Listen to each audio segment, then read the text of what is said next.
All right, hey you guys, what's up? This is gonna be kind of Canadian themed, I guess. As Canadian as it gets, perhaps. We're gonna do a vegan poutine. Obviously I'm gonna do a bit different because I am me and I like to do things my way. And I don't have like any vegan cheese curds because I only actually just heard of them from like one company that I can't even recall the name of. So we're just gonna be using the Daiya mozzarella flavored shreds.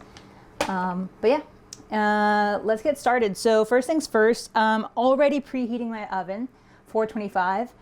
So I already have 2 cups of veggie broth waiting on the stove.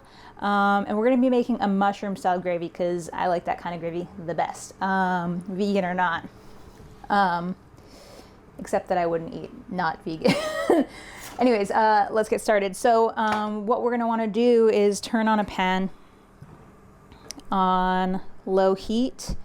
Add about approximately a tablespoon of whatever oil you have on hand. I have this coconut oil, organic. Great. Put that in the pan. And then we're just gonna chop up all these mushrooms.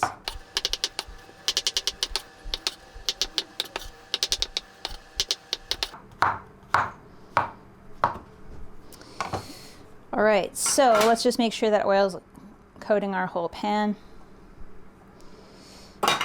Great.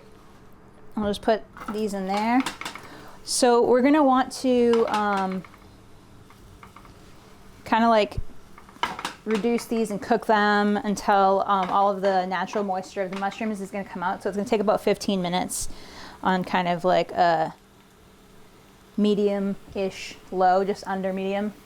So medium-low heat. I'm just gonna put this on top like that for now. So now we're waiting for that. I have my pre-cut russet potato, very important. This is gonna make it crispier.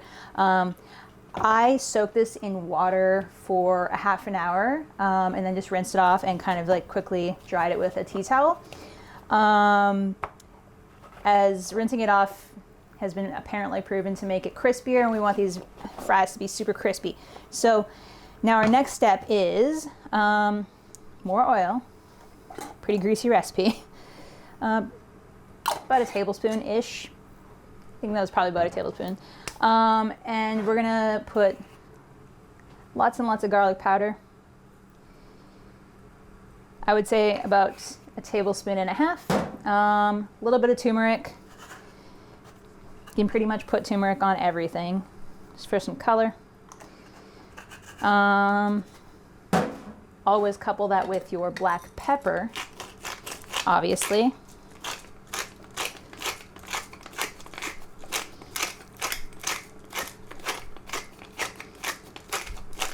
All right, and just a little bit of salt. Okay. And then I'm gonna want to just toss these around so they're all evenly coated. Once those are evenly coated, just place them on a baking sheet. Just, I want to turn this down a little bit. And we're gonna put them in the oven for about 25 to 35 minutes until they're crispy. And we're gonna put them on the very top rack. And I would say about halfway through, so like 10, 15 minutes way through, flip them all around so that they get evenly baked. Okay, so this is going in the oven again for 25 to 35 minutes. Halfway through, we're gonna flip them, put them back in for the remainder of the time until they're fully baked.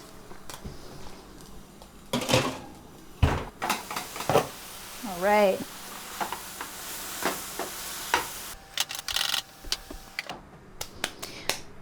And so one thing I'm going to add to these is these Mediterranean sausages, just to make it a little bit more interesting and, you know, something to keep your hands busy while we're waiting for that to finish. And you don't need to add any oil, even if your pan is a pan that requires oil, unless it's super, super old to fry these up. because they have a lot of oil in them in the first place. Just cook them on a lower heat and then they won't stick. And the other thing I'm going to add at the end to top it all off with our onions to make it nice and colorful is some of this smoky tempeh by Light Life. It is a pretty good add. I don't really like tempeh that much. I've tried to like it on different occasions, but this one is super good. You don't need that much, like literally just 2 of the slices and they're like that big. I don't want to dangle it too close over the counter, else it will probably break onto the floor. So I'm just going to chop them up pretty small. Kind of make them like a bacon bit sort of thing, I guess.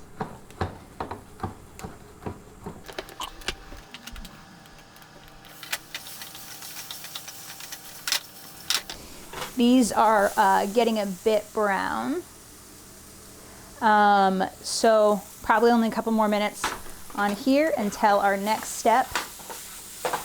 So like, I mean, as usual, this is an easier recipe, but it is a bit more involved. It does take a lot of like tiny little steps to get there, but it's super, super worth it in the end. So while we're waiting, I'm just gonna cut some of these up.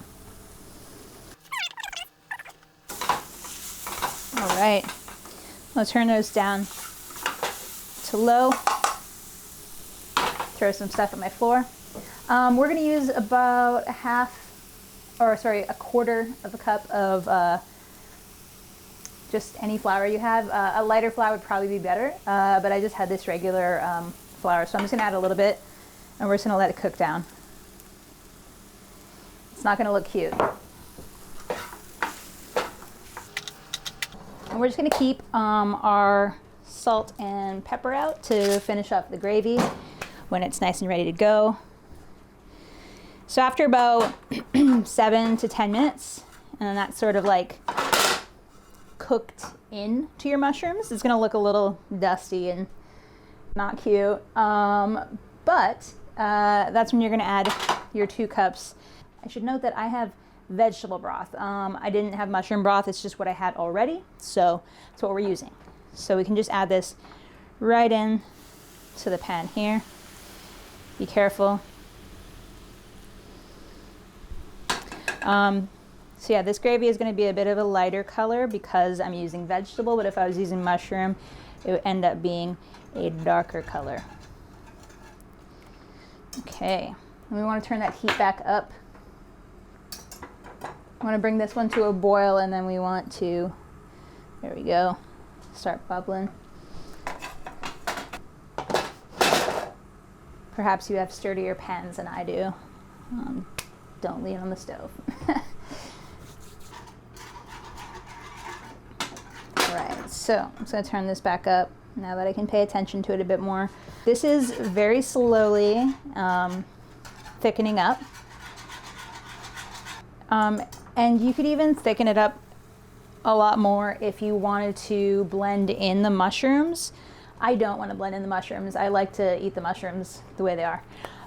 So I'm just going to let it boil off a little bit more to thicken up slowly. I'm not impatient, so that's why I'd rather just do it very slowly. If you don't have a lot of time, yeah, just blend up the mushrooms after. But then also it will thicken up quite a bit more once you leave it sitting. And just constantly be mixing it, whisking it, because you might have some flour chunks. I don't seem to. But yeah, you also don't want anything like the mushrooms to get stuck to the bottom of the pan and burn, because then it'll ruin the entire gravy and ruin your entire meal, which would suck. Just gonna put that lid on, turn it down a teensy bit more. And then yeah, we're just gonna let that reduce until the potatoes are done, and then we can assemble our finished product. We're gonna take our potato wedges. So that ended up being about 25-ish minutes. Just kind of depends on how hot your stove gets. So So we can start by putting these in there in the bowl. So we're gonna add in our sausage pieces, because hell yeah. And then we're gonna put our cheese on top before we put the gravy on. Now if you had like a dish that you could put in the oven with this to melt it even more, do that, but I don't feel like it's necessary. Yeah, put as much cheese as you'd like. And then grab yourself a spoon, a large spoon, and put it over top of the parts that have your cheese specifically so we can get that melting.